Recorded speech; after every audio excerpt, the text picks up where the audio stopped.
So we're talking about transformative trends in digital media. And digital media changes all the time, every 5 seconds, because the tech always changes. But sitting here with two tech companies and tech marketers doing a lot of technical things in B2B, when talking to you guys, a lot of the things, the biggest changes you were most excited about were actually very, very human. So Freddie, do you want to kick us off and tell us a little bit about some of the big changes that you're making to make digital media a little more human at HP? Yeah, sure. And I think when we first started talking, we were just talking about that we forget about us being, that we are talking to humans, right, all the time. And we were just talking about, like, we get so excited about technology and AI and all of this stuff, and we forget about the human. So, like, a lot of the time at HP, what we're focused on from a marketing and a media perspective is around really making it human, right? Making it real for the human being. I actually was at another brand innovator event not long ago. We had a campaign out called the Most Trusted Printer Brand, and I jokingly was talking about, well, you can't like say you're the most trusted printer brand and then run it to the wrong person, put it on the wrong piece of content, or like you can't make it an uncomfortable situation to be in. You're not trustworthy. So like, so that for me is really where the trend in the digital is going, and like making sure that we continue to stay in that space. So I'll start there. I won't say any more, but I think that's kind of mine. Yeah, and John, you have some pretty surround sound human content that you've been working on as well. We have, but I'll build where you are if. In terms of putting the right printer content in front of the right people. The thing I often remind my teams of, and sometimes myself of as well, is that we're in the business of interrupting people. That's what we do. And a great media planner like yours, with years of experience, like you were probably really good at interrupting people all the time. And there's a lot of technology where we can follow people around and do lots of things. And you'll be one of the most popular people in the room after this because everybody loves a media buyer because there's all this opportunity to track and chase, and if you don't have a good creative partner, harass people. My job's on the creative side. This is a fun little wrestle and tease that I have with my media partners because frankly they do a great job. Like be real, I do a great job about finding the right person, and with the right technology, we can serve up the right content. But way too many brands just look at that impression as an opportunity that they have planned in a spreadsheet or maybe some other fancy tool that you all sell. And we know that with enough frequency, eventually you can annoy somebody enough to get them to take an action. And that's the completely wrong thing to do, obviously. And so I have tried to strike the word, several words out of our vocabulary, targets, personas, these other things, and really, if you've got to talk about those things, like put a name to it at least say Alex or something, like at least use something that recalls who you're really speaking to. And then frankly, if you're creating things that aren't good enough for you to personally share that with your friends, because like personally, from their own personal, whatever you have on social, you're not willing to share that piece of content, you're not willing to share the activation that was done by Monster because it feels a little cringy, you screwed up, right? That's the bar. Humans connecting with humans in a real authentic way. You personally share every activation, John? I share all of the major campaigns that my team touches. I don't share every offer. I mean, we're in a business where there are a lot of specific offers for people, but we're also not 100% of the time, but we are actively working to not be placing those in front of people unless we're pretty darn certain with good media partnerships that somebody has really shown intent for that thing specifically. And if you have a case where you're getting that kind of stuff from AT&T, we're chasing you, please don't raise your hand right now, but please find me afterwards. I really would love to. Maybe I wouldn't love to talk about it, but I talk about it. And I will go find people. If it's from me, I'm going to cry. But if it's from others, we'll go change. It's really our intent to do it definitely. It's a really high bar. What do you think about that, Freddie? I don't know if I want my hand up for the same thing.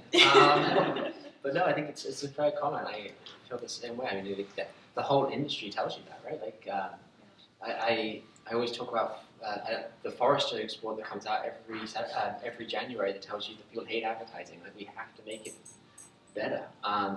Consumer privacy, why is it there? Because people are freaked out by what we're doing, right? Put that in there. So, like, I agree with you. I'm sure we're chasing people around the internet. I'm sure HP is chasing around the internet. Actually, no, I'm not sure. I'm 100% sure I know we are. That's a more honest answer than mine, so thank you for being more. But yeah, no, I think there's a lot of. But I also then look at the future digital trends panel. We're talking about, like, there is a lot we can do to be better at it than we are today, and make it more valuable, make it more impactful enhancement. So.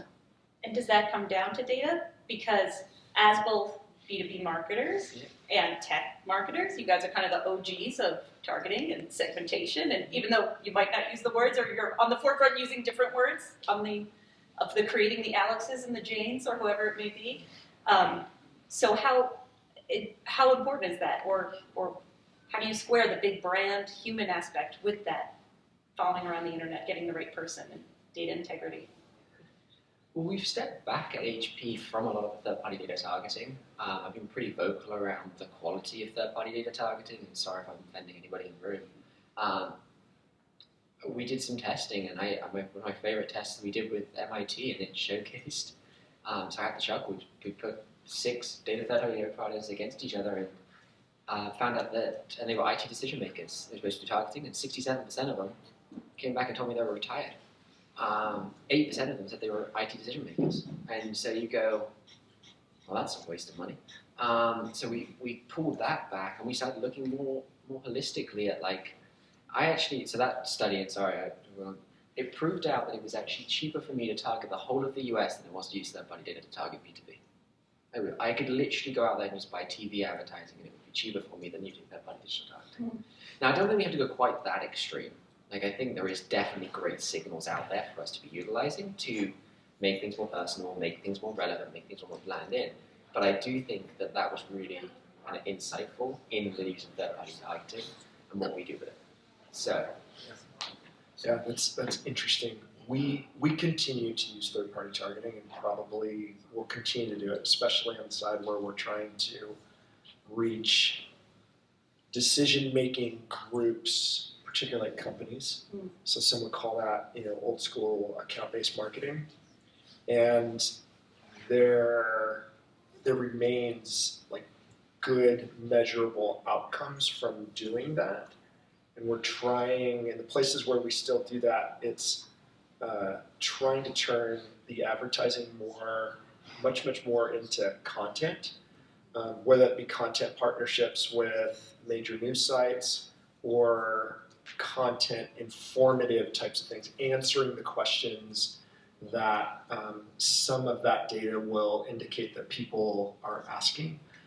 But where I'm totally with you, Freddie, is that in terms of the return on that total investment, when I compare, this is a trend, I think this is something that we're really entertaining and testing, is moving more of those dollars to more emotive types of sponsorships, more emotive content and experiences that build a different type of, this is too big a word for this, but relationship, that build a different kind of memory, even if it's not something that's front of mind, it's back of mind, such that when you, as a buyer, whether it's a buyer for your own household or a buyer for a company, that you would just consider us, and having the risk tolerance, some will look at it as risk tolerance, to focus more of the dollars and energy into that long-term brand consideration building that's harder to measure in the short term. And I may be able to say that because I'm a big brand that everybody knows. You're a big brand that everybody knows, and when it's time to buy a cell phone or internet service, like, we're probably going to be on that consideration set, but we can be higher on that consideration set if we have done more while you're just living your life and aren't really kicking the tires around to not annoy you, right? To not take that interruption and give you something that's not very good, but just to build some positive memory structure for you so that you'll hit a website and learn a little bit. And that's when we might serve you up a retargeted ad that answers a question, hopefully doesn't annoy the crap out of you with the same thing over and over again. Yeah, I think you can see the same thing at HP. We just we've gone back into smart quality sponsorships recently, trying to get into different ways to talk to individuals, and not just use the 300 by 250 or the ad. To do it, right? So we've done the same thing, right? In the sense of we're trying to hit people in different parts of their day when they not necessarily actively listening, but like passively, it's going to bring them back to pick that HP next time they walk into Best Buy instead of picking up Lenovo. I don't know if you've got that. Yeah. No, that's super true. I was impressed with things said by Lenovo and Monster. I am not even a closet Monster fan. I'm like a big addict, actually. But anyway, their Ultra, the white Ultra, I learned today that it's the #2 most popular drink, and it's really, really good. I wish I had one right now. But anyway, back to the point. I think the things that we're hearing around here about how you build and engage in a way that is more overused word, like more authentic and more human, both two overused words, with the people that you're connected with. Your Lenovo example of here you are, you're sponsoring a team, but they're a customer and they're a case study. And we don't talk about this because I'm not sure it's totally public, but we, behind the scenes, do all the telecom private networks for multiple F1 teams. One of those happens to be a pretty dominant team that we've been on the side of, logo on the car and uniforms and stuff before. We will be again next year, but those are case studies and relationships where you're building things with them, and those are super powerful. They're genuine. Nobody can really look at that and be like, oh, well, why are you sponsoring that concert or something else? Like, no, we're actually part of making that thing successful. Maybe we should have recorded this because you just admitted to liking a different energy drink. I said I would talk about the team. Yeah. This is not being broadcast, right? Might be. So I love that idea of emotive sponsorships. So I hope you like that word because I stuck right onto it. How do you make the case for these sponsorships? And from, especially as something as big as sports, or here we are in F1, we've talked about this a lot, the allocation of budget and making the argument, and even with down to influencers, how do we justify it? But what does your decision process look like for those things? Sounds like your question. Thanks. Yeah, I think it goes into. I mean, it's pretty simple. It's a math equation, which is based on the value that it's going to bring back to you, and then doing a calculation on that. We look at things like the media value equivalency. We look at the impact of hospitality and what the value is of that. It's a good thing in Formula One. We look at multitude of other factors about how it's going to bring brand recognition, and brand saliency for us, and that's kind of how we go about it. That's how we've played with things from Formula One, which are more recent in, and I won't talk so much about that one, but like why we end up in like Wrexham with Ryan Reynolds, and that's in. I think some people might go, well, that's a little bit of a weird one. It's not like sponsoring if you're English a Division 2 football team when we sponsor them. It's like that's silly.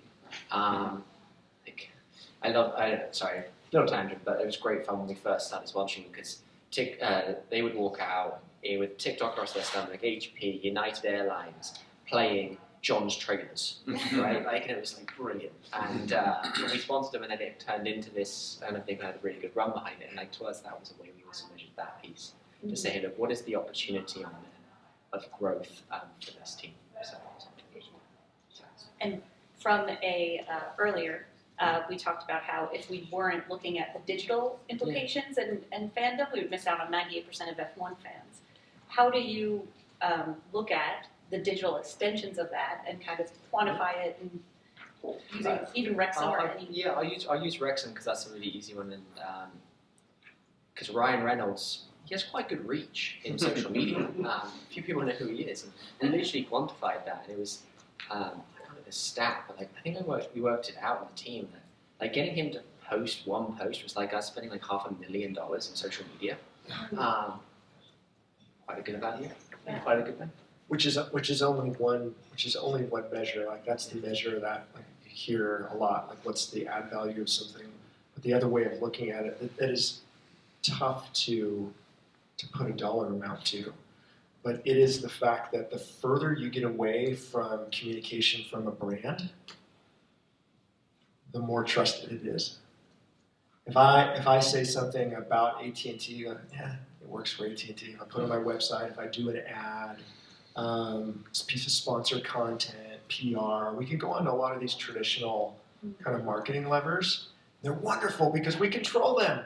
I mean, how many times you sat in boardrooms and done reviews of campaigns, and everybody's got a little point of view, and it's massaged here and there, and then it comes out, and maybe people have a little tear in their eye, or maybe people laugh, but man, it's a piece of trash because everybody's contributed to it, and you've made it about yourselves, and the decision makers are the ones that feel good about it, and you should just cancel and not put that anywhere through any of your media plans and just make it the internal rah-rah video that what it just became, right? Instead, looking outside, harder to measure, but if we can think about this in our own life, right? When somebody said, instead of me saying, hey, you should choose AT&T for the next iPhone purchase, if somebody you really trust who lives in your same neighborhood, has sort of the same coverage experience is like, you know what, this is like, got a good deal, coverage is great, you're gonna go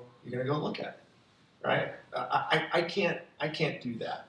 And influencers, creators, others are kind of the same way, and the communities and that they have built, and brands are smart, they let creators go and create, not give them restrictive briefs and all sorts of review processes to dull it down, and again, make it one of those other stupid internal rah-rah videos, right? Let the outside influence versus you trying to always control it from the inside.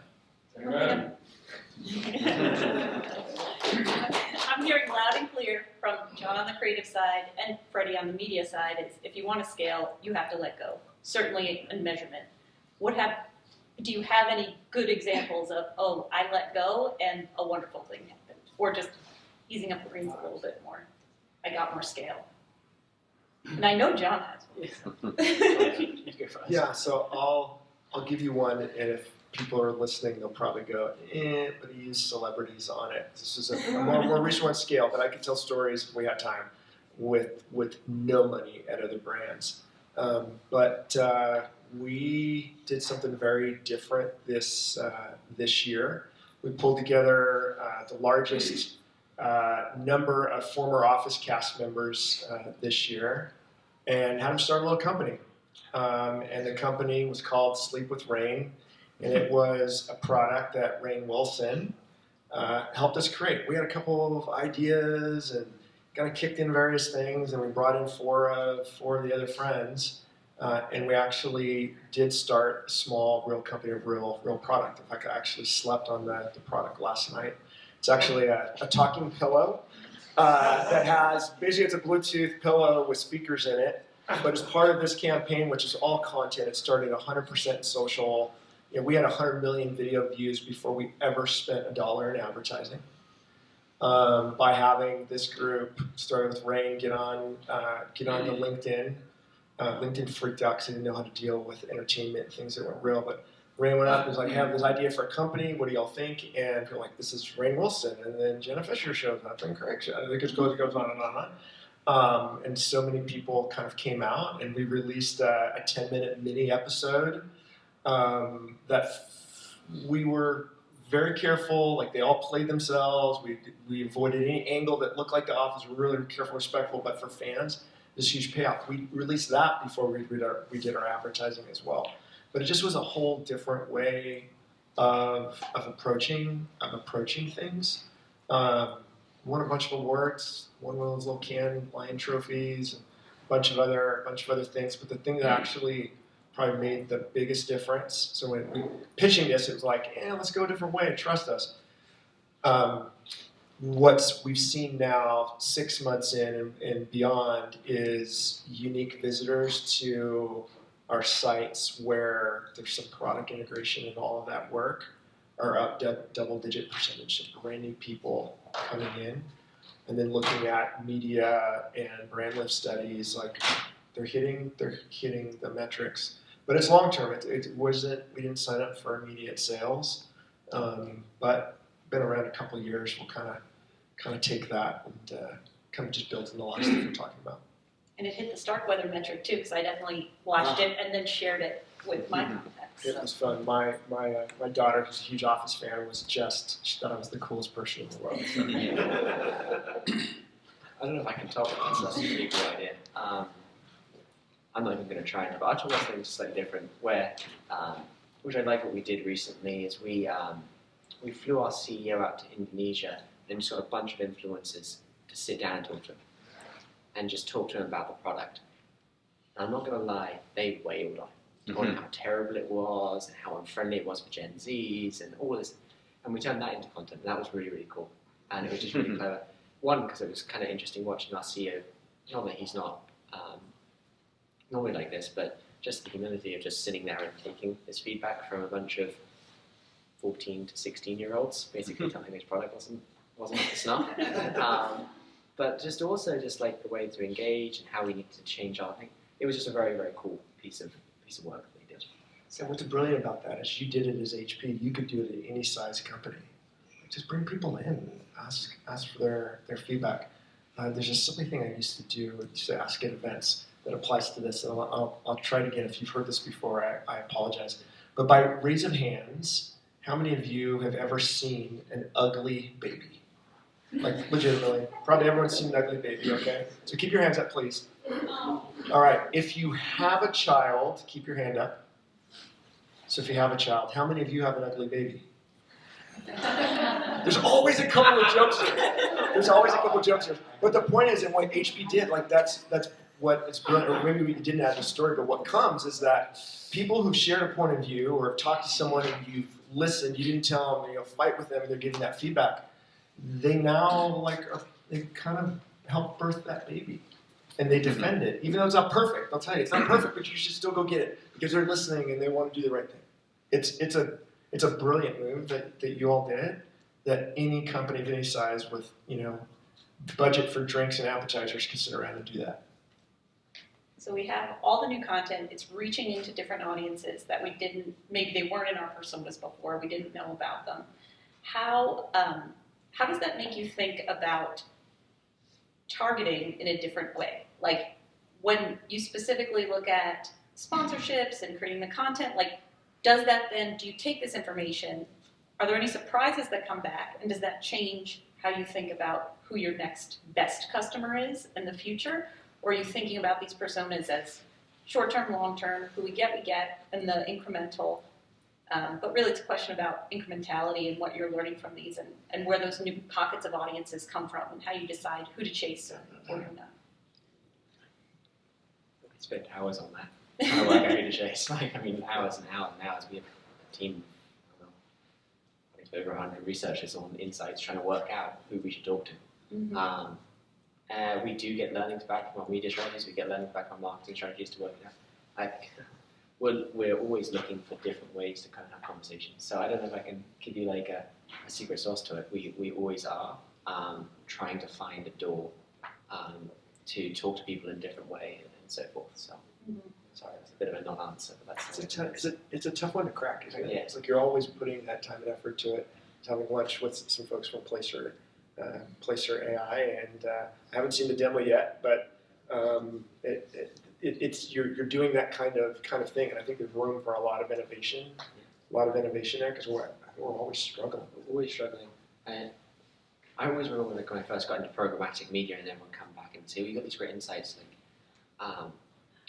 HP's a great one. They always come back and they go, well, weather predicts sales of printers, so let's start changing it with weather signals.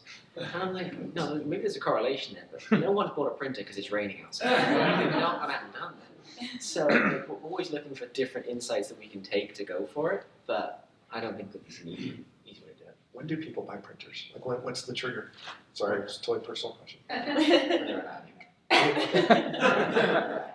It's hard to figure out how to change those cartridges. You might as well just get a new printer. So we're talking about transformative trends, so we have to talk about the future. And I was really trying not to have a panel and talk about AI, but we do have to talk about fundamentally how consumers interact with brands online and how that's going to change. Because search is going to completely change, because Gen AI is changing how we're doing dynamic creative optimization and all these other things. So, John, you have a fun opinion on how brands will interact with advertisers, how consumers will interact with brands online, which would put everyone here out of business unless we come up with a better idea. But how do we prepare? What are you doing to prepare for the future of how consumers and brand intersect and find each other or find information about each other? We're testing everything we can get our hands on, and as much time as we can carve out to do it.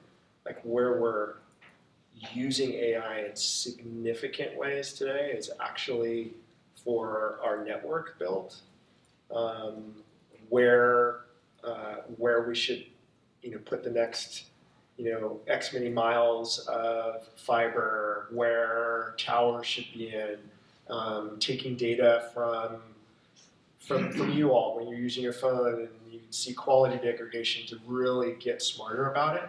And those are all things we talk about publicly that are making like probably the most significant impact. Not the question you asked. It's our media teams. So my partner, the partner organization, it's the same organization, but that just spends all of its time in media planning and have big teams and researchers looking at like everyone's scratching their heads around it, using different tools and trying to figure out. And there's huge greenfield opportunity there because I don't think anyone's really cracked it. There's like some use cases probably from your side. But that's probably my real answer without jumping into some creative examples. But I think more interesting probably in the space that you're in. I think that's where the bigger transformation is. So yeah, funny, I'd throw it back at you and say I think it's more fun and creative. Oh, but change jobs. No, so like I think like we've made some pretty big strides in the creative realm with using Gen AI just to simplify and speed transcreation up and things like that, that kind of basic stuff. And then I look at it in the realm of kind of machine learning, and not generative AI, but in discriminative with like all the algorithms that we're using to optimize and all of that. Like, yes, we're doing all of that. We're testing like mad.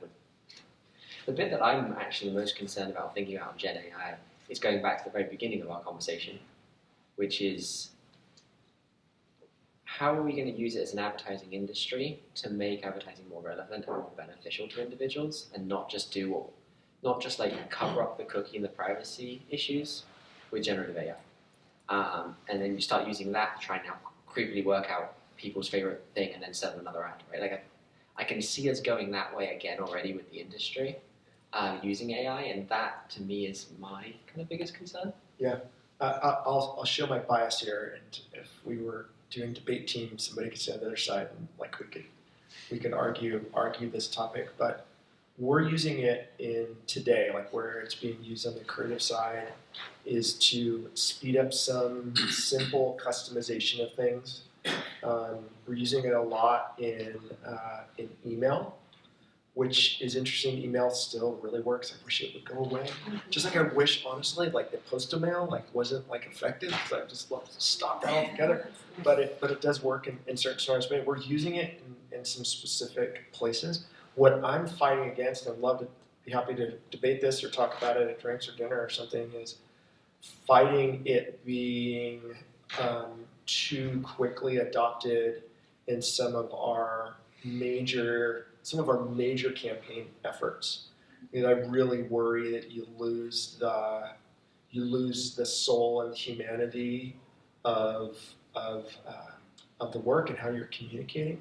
And there are examples where it seems to be okay for some brands, and we're doing every meeting, with people like yourselves that we possibly can. But we're experimenting someplace, but also being really careful that you just don't lose that soul. And maybe that means I'm the old person on the panel up here, but it's super useful. But also we just be really careful. Yeah, we actually having that discussion with a buddy over a few drinks this weekend. Exciting weekend, I guess. Which was around will the authenticity of a content, if it's created by Gen AI for the younger generation, change? Will they mind what it's being generated by? And we both had I don't know if we had differing opinions, or I don't know how we managed to debate it for a while. But it was an interesting piece to think about, right? Will anyone even care at that point? And I think in some ways people will always want things to be authentic. They want brands to be authentic. There's a lot of studies out there that show Gen Zs buy based on the relationship with the brand and the authenticity of the brand, not just because it's got the best product or so forth. So it's going to be very interesting to watch now and see how it goes. Yeah, in media we have a problem of not listening to consumers when they tell us something, and I think with Gen Z and with Gen Alpha in particular, we're not listening when they tell us that YouTube Shorts are premium for them. They don't care. They're watching it on their television, and just because we used to be behind 35mm cameras and we really appreciate that giant production staff that went into something, it doesn't mean that they care, because they're telling you what premium is by voting with their time and putting it on a giant screen, and we're just refusing to listen because it doesn't fit with our mental model of what premium content looks like. So it'll be interesting to see. That's true. I just hope as we use it as an industry that we don't allow it to be the next thing that we use sloppily. I feel like DCO has been that way. All of the tracking and targeting the world of cookies we've been able to do, it has bred a lot of sloppiness and us chasing people around. And I think I've already made that point of trying to distance from that and trying to make it more meaningful. That interruption, you need to pay that off. Because people remember you're the company that's always in my Instagram feed and you won't leave me alone. And I really didn't want those shoes. I was just looking, browsing by, but you handed me, and now I'll never buy shoes from you. I always joke that I'm still getting wedding stuff. I got married 4 years ago. Probably not going to do it right now. Not that I know. Is it because you're in Vegas? Yeah, maybe. But no, I think you're spot on. So we promised everyone transformations. So I think we have about 5 minutes. We want to close out and talk about maybe some of the most transformative thing that you started or stopped doing that's really changed things in the past 5 years. And it can be from the marketing teams that you're running, or even in your personal life, from a work standpoint. I'll start with my team. We touched on third-party data. We stopped in the kind of that lane of thinking. We have focused very much on attention and getting back to content that is relevant to them and they're going to show energy and interest in. So if you look at our media mix, we have seen a monster shift away from digital banner to television content, right? And you look at a much more diverse slate of conversations we're trying to have with individuals across the board. Mm-hmm. So I think if you look at that, that's what we've done. I also would add, we went down the programmatic, I don't think we went down, we deep into programmatic decision, algorithmic optimization. I think we've come back out inside and gone, we've got to make sure we balance everything throughout. So I think those are probably the things that you've seen the biggest changes on. There you go. I'll maybe project the future, but I don't know if I want to do that. I'll let you do that. Maybe a little bit different is for our creative teams, the last year, in particular the last couple of years, we've really embarked on a study of psychology. So in our recurring meetings and offsites and other exercises, book club series that we do, we intentionally have made that just about psychology, and there's been books on therapy and other things we're talking about to really try and let's better ground ourselves in what motivates people, and it's had a big difference, and not just from it's helped from a team morale perspective when people are sharing real honest things, but that shows up. It shows up in the work, and the output is quite different, and that's been really transformative for us. Well, pretty significant changes. I think we have a few minutes for questions. Yeah. What was your favorite book from that book club that you guys have gone in so far? Oh, what happened to you? So if you haven't read this book, I recommend this to everyone. And for full disclosure, my wife is actually a therapist, and so that's helped as well. But it's forced me, if I wanted to remain married and celebrate a massive big milestone anniversary. But what happened to you is a therapist, psychologist, along with that has just years of research with children, in particular. It's him and Oprah Winfrey. And the big takeaway here, but everyone should read this and then sit down and probably go see a therapist for a year, is too often we'll look at somebody, whether you're a young child or as an adult, and you kind of watch the behavior and be like, what's wrong with that person? Why are they like that? And that's the wrong question. The right question is, what happened to you? What experiences came that set your filter, the way that you see the world, the way that fear shows up for you, anxiety shows up for you. And it's a complete mind shift. It'll improve your relationships. If you've got kids, it'll change a lot of those things and make you go to therapy together, maybe to go fix some things. But we all got stuff that we can fix. So anyway, long answer to your question. What happened to you? Who's brave enough for another question after that? Really curious about what's been the big oopsie that you guys have faced in the last year that you would like to share. Yeah, And maybe you don't share this in public, but just for our eyes on it, right? On the videotape. Or a lot of Gen Alpha will watch it. Are we streaming? It's being recorded. It's being recorded. That's that.